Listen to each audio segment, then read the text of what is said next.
घर में शादी का माहौल चल रहा था। पूरा घर सजा था। मेहमानों और ढोल नगाड़े की आवाज़ से घर गूंज रहा था। चूल्हे की आग पे पक रहे खाने की खुशबू पूरे गांव में फैल गई। आंगन में दुल्हन की हल्दी की रस्म चल रही थी। जरी वाली मलमल की साड़ी पहन के नाचती औरतों के बीच हल्दी लगाए बैठी सुहानी आंखों से बहते आंसू को काजल के पीछे छुपाकर हंसने की कोशिश कर रही थी। इस भीड़ में उसकी सांसें खो रही थी। घुटन को सीने में दबाकर वह लोगों से बातें करने की कोशिश कर रही थी। हल्दी ख़त्म हुई। हाथों में उसके नाम की मेहंदी सज चुकी थी। मेहंदी में उस 35 साल के आदमी का नाम देखा तो वो तड़प उठी। ये हैवान एक दिन बाद उसका शरीर खा जाएगा। ये विचार मात्र से वो बुरी तरह कांप उठी। शरीर को रगड़ रगड़ के वो हल्दी धो डाली जो अब तक उसके शरीर पर कीचड़ की तरह चिपकी हुई थी। रो रो के बेहाल सुहानी के आंसुओं की जानने वाला यहाँ कोई नहीं था।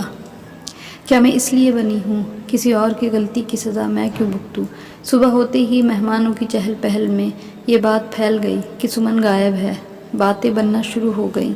अरे माँ की तरह बेटी भी भाग गई क्या? 1 हफ्ते पहले की बात है। नीरज। सुहानी, मुझे तुमसे कोई ज़रूरी बात करनी है। सुहानी, हाँ तो कहो ना। नीरज, मैं अब विदेश जा रहा हूँ आगे की पढ़ाई करने और शायद मैं फिर वहीं सेटल हो जाऊँगा। बात यहीं तक का था। मैं तुम्हें धोखा देना नहीं चाहता, इसलिए सामने से बता रहा हूँ कि हमारी शादी नहीं हो सकती। हमारे प्यार को ना तुम्हारे घर वाले अपनाएंगे और न मेरे। राजू ने घर पे सबको बता दिया। दादी ने गुस्से में बहुत कुछ सुनाया। पापा ने 1-2 थप्पड़ मारे और थोड़ा कम था इसलिए सौतेली माँ ने उसे उसकी माँ जैसी चरित्रहीन भी कहा। अब उन लोगों की बातों का उस पर ज़्यादा असर नहीं होता था क्योंकि 20 साल से वो ये सब सुनती आ रही है। पर इस बार जो अंजाम आया वो बहुत भयानक था। उसके पापा यानी राकेश ने उसके डिपार्टमेंट में से एक पुलिस ऑफिसर के साथ सुहानी की शादी तय कर दी, जो एक 35 साल का आदमी था और सुहानी 21 साल की। राकेश और दादी ने ये फैसला लिया कि इसे जल्द से जल्द ठिकाने लगा दे, इससे पहले कि ये कहीं मुंह काला करे। और दूसरे दिन से ही शादी की तारीख निकली और मेहमान आना शुरू हो गए। पूरे गांव को उसकी बर्बादी में न्योता दिया गया था। सुहानी से एक बार भी राय नहीं मांगी गई। हल्दी की रात वह डर से कांप उठी थी। 20 साल से उसके मन में कई सवाल थे जिसके जवाब टूटी फूटी कहानियों से उसने यूं ही हवा में जोड़े थे। मगर सच्चाई क्या थी उसे तो ठीक से अपनी माँ का चेहरा तक याद नहीं। 2 साल की थी वह जब सहसा उसकी माँ उसे छोड़ के चली गई और उसके ताने वो आज तक दुनिया से सुनती आ रही थी। सुहानी अपने कमरे में कांपती रूह के साथ सारी अलमारी बिखेर बैठी थी। उसमें उसकी माँ की एक छोटी सी बहुत पुरानी तस्वीर हाथ आई। वह तस्वीर से ही सवाल पूछने लगी। तू जानती है तेरे एक कदम ने मुझे ज़िंदगी भर की सज़ा दी है। तू भागी क्यों? दादी और पापा सौतेली माँ और राजू को कितना प्यार करते हैं। तुम्हें ऐसी क्या परेशानी थी कि तुम भाग गई और इस वजह से वो लोग मुझसे भी नफ़रत करते हैं। तुम्हें वापस आना होगा। 20 साल पहले तुमने जो बिगाड़ा है वो सब तुम ठीक करोगी। तुम्हें आना ही होगा। मैं लाऊंगी तुम्हें। मैं ऐसी ज़िंदगी अब नहीं जी सकती। सुहानी ने मन मक्कम बनाया और वह चोरी छुपे अपनी दादी के कमरे से कुछ पैसे लेके रात के अंधेरे में चल पड़ी अपनी भागी माँ की खोज करने। सुबह होते ही ये बात हवा की तरह फैल गई कि सुहानी भाग गई। दादी सर पे हाथ रख के बैठी थी कि ये सब क्या हो गया और राकेश अपनी पुलिस की गाड़ी लेकर उसे ढूंढने निकल पड़ा। दादी की आंखें बंद हुईं। सालों बाद कुछ पहले जैसा ही दोहराता नजर आ रहा था। वो डर से सिमट गई। सुहानी कुछ भी नहीं जानती थी अपनी माँ के बारे में या उसके परिवार के बारे में। घर में कोई उसके बारे में बात ही कहाँ करता था।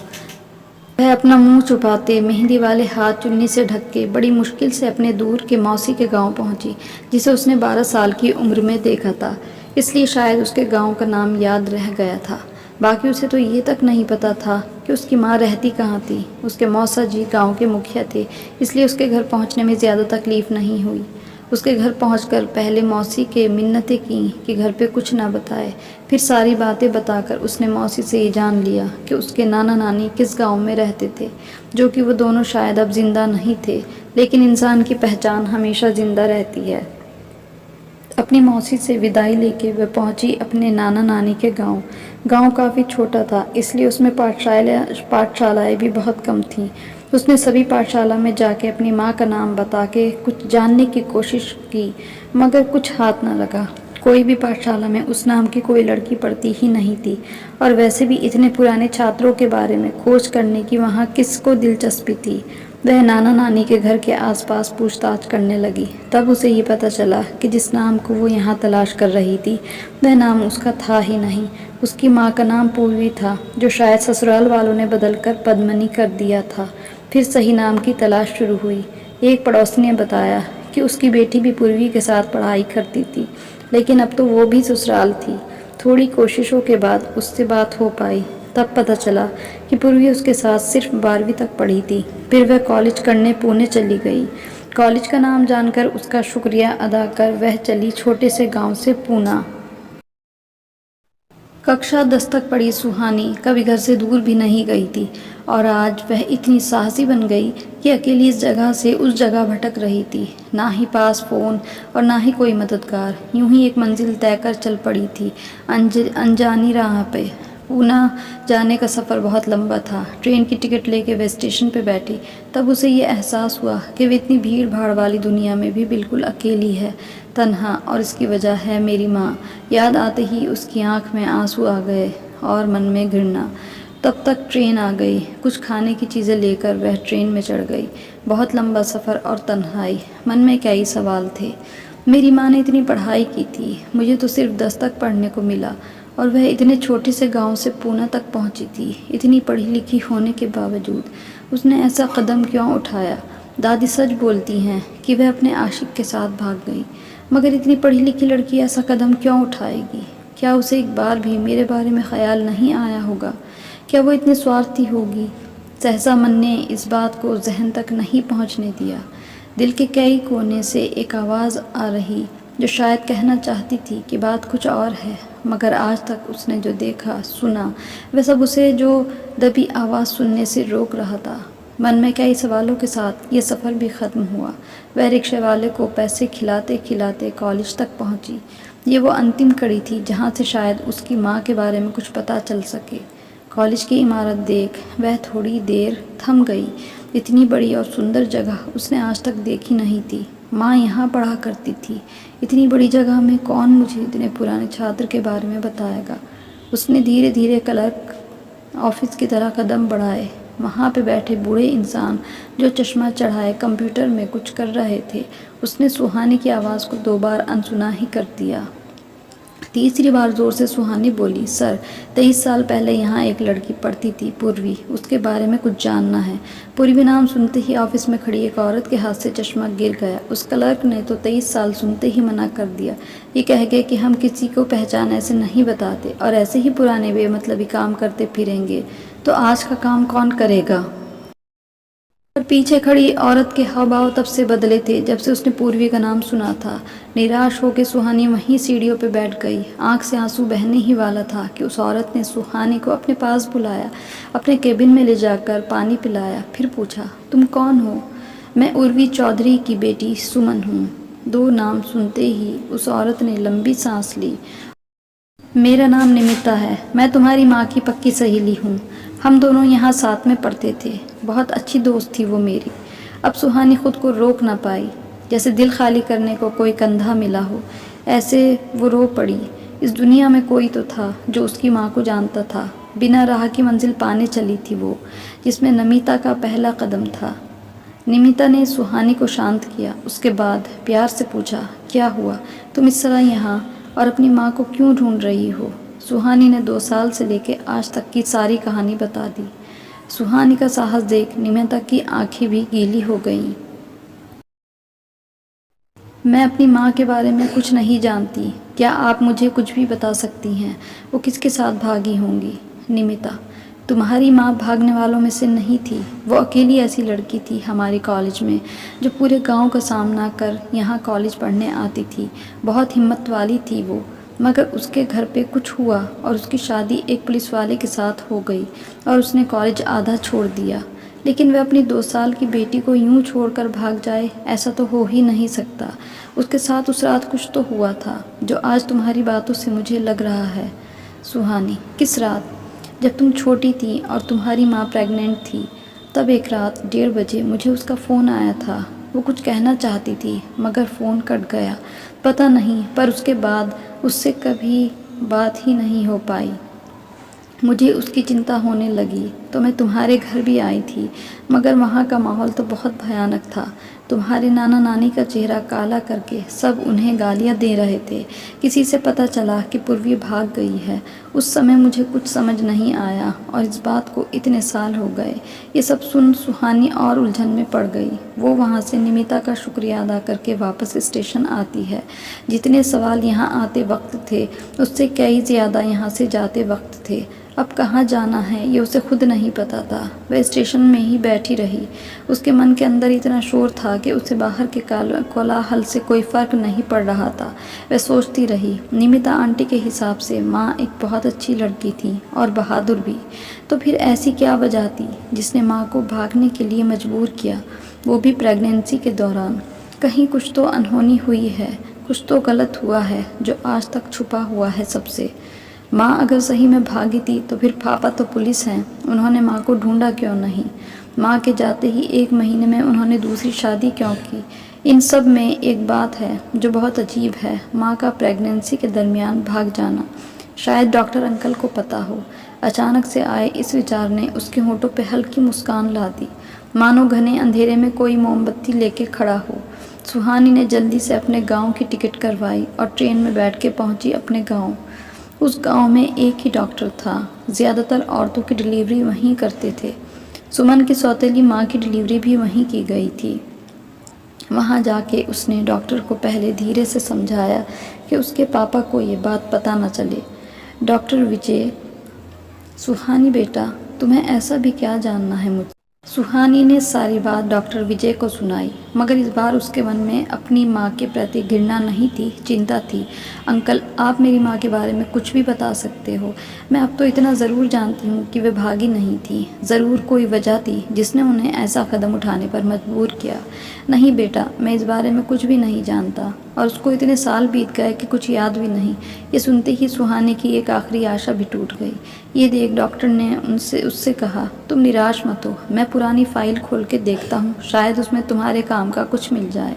सुहानी की आंखों में फिर से आस जगी। पल पल की दूरी पर उसकी बेताबी बढ़ रही थी कि आखिर उस रात ऐसा क्या हुआ था। डॉक्टर विजय ने फाइल निकाली और उसमें देख के कहा, बेटा, तुम्हारी माँ यहाँ आखिरी बार आई तब वह सिर्फ प्रेग्नेंट ही नहीं बल्कि अपने साथ एक रोग लेके भी आई थी।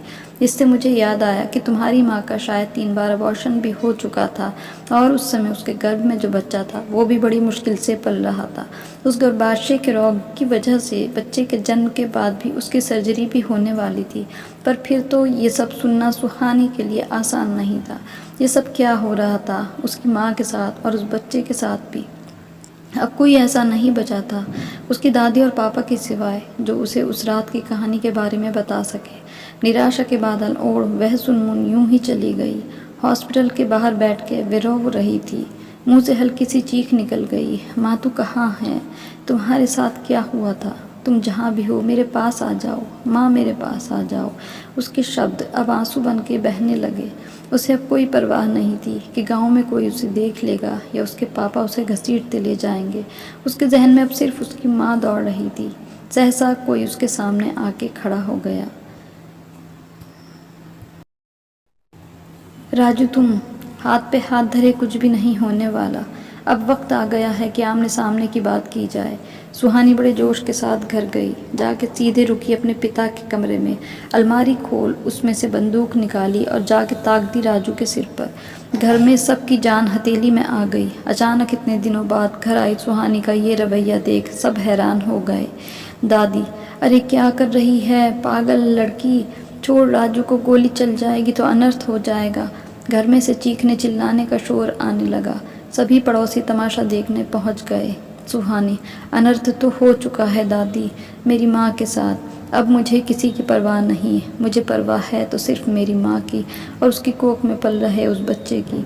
आपने बहुत बता दी अपनी कहानी, अब मुझे सच जानना है। बताओ क्या हुआ था मेरी माँ के साथ, क्यों वो आज हमारे साथ नहीं है? ऐसा क्या हुआ था कि वह अपनी गर्भवती हालत में भाग गई? बताओ बताओ।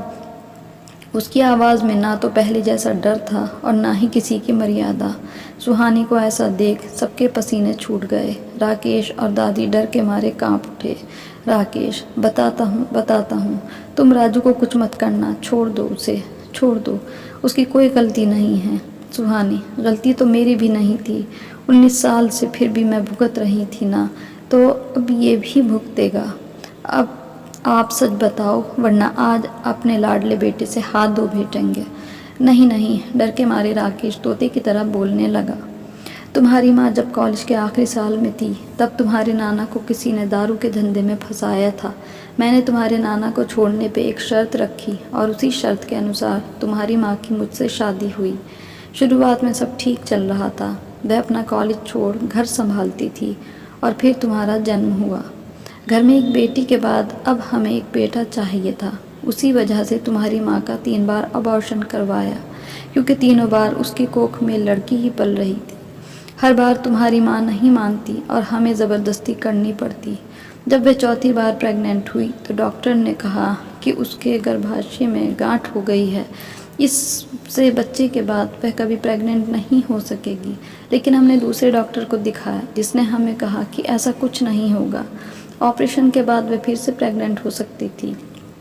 तो मैं और माँ खुश हो गए और मैंने फिर से उसे हॉस्पिटल आने के लिए कहा। हम ये देखने जा रहे थे कि बेटा है या बेटी। बरसात का मौसम था, अंधेरा होने के बाद गुप्त तरीके से वो जांच करवाने वाले थे। तुम्हारी माँ जिद पे अड़ी थी कि उसे ये जांच नहीं करवानी, जो भी हो वो उसे जन्म देना चाहती थी, लेकिन मैं ये नहीं चाहता था। कुछ ही घंटों में उसकी बारी आने वाली थी। मैं अकेले में डॉक्टर से बात करने गया, इतने में वो हॉस्पिटल से भाग गई। अंधेरा काफ़ी हो चुका था, मैं उसे ढूंढने चला गया। भागते भागते वो एक जंगल की ओर बढ़ गई और मैं गाड़ी लेके उसके पीछे पड़ा था। मेरा खून खोल रहा था उसकी इस बचकानी हरकत पे। मैं बहुत चिल्लाया, मगर वो मुझसे बचने की चाह में भागी जा रही थी। अचानक तेज़ बारिश शुरू हुई, मेरी गाड़ी बंद हो गई। मैं वहीं गाड़ी छोड़कर उसके पीछे भागा। मेरे हाथ में आते ही मैंने उसे ज़ोर से थप्पड़ मारा। मुझे होश ही नहीं रहा था, सारा गुस्सा उस थप्पड़ में बह गया। वो बुरी तरह से गिर गई और सिर पत्थर से टकरा के खून से लथपथ हो गया। मुझे समझ नहीं आ रहा था कि क्या करूं। बारिश बढ़ती ही जा रही थी और तुम्हारी माँ अपनी आखिरी सांसें गिन रही थी। अब मेरे हाथ में कुछ नहीं था। मेरी आंखों के सामने वह मर गई और उसकी कोख में पल रहा बच्चा भी। अब उसे ऐसे घर ले जाता तो मुझ पे और माँ पे कई सवाल उठते। हमारा घर बदनाम हो जाता। इस सब से निकलने का मुझे एक ही तरीका दिखा। मैंने जंगल में माँ को खुदाई का सामान लेके बुलाया और उसे वहीं दफना दिया। तब से लेकर आज तक हम ऐसे ही जी रहे थे कि वह भाग गई। लोगों को भी यही बताया ताकि उसकी लाश किसी के सामने ना आए। अफसोस की एक धारा आज राकेश की आंखों से भी बह रही थी। वातावरण में सन्नाटा छा गया। ये शायद खतरनाक तूफान से पहले की शांति थी कि सुहानी के हाथ से बंदूक छूट गई। वो ज़मीन पर जिंदा लाश की तरह गिर गई और चीख चीख के रोने लगी। उसके इस रुदन ने वहाँ खड़े सबके रोंगटे खड़े कर दिए। दादी भी सिर पे हाथ पटक के बैठ गई। जिस राज को उसने इतने सालों से संभाल के रखा था, वह आज बेरहमी से बाहर आया था। अब आने वाले तूफान को रोकने की किसी में हिम्मत नहीं थी। राजू भी गुस्से से लाल पीला हो गया। उसने राकेश को खींच के एक चांटा मारा। शर्म आती है मुझे तुम्हें बाप कहने में, घिनौने इंसान हो तुम।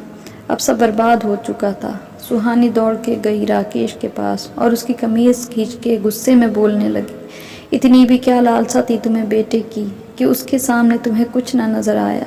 तुम हत्यारे हो 5-5 जीव के, और ऊपर से मेरी माँ का नाम बिगाड़ के तुम जी कैसे सकते हो। क्यों नहीं समझ आता कि एक जीव पहले होता है, लड़का या लड़की बाद में। वह चीख चीख के बोलने लगी। कब तक ये सब चलता रहेगा? लड़का लड़की एक समान, ये बात चीख चीख कर बतानी क्यों पड़ती है?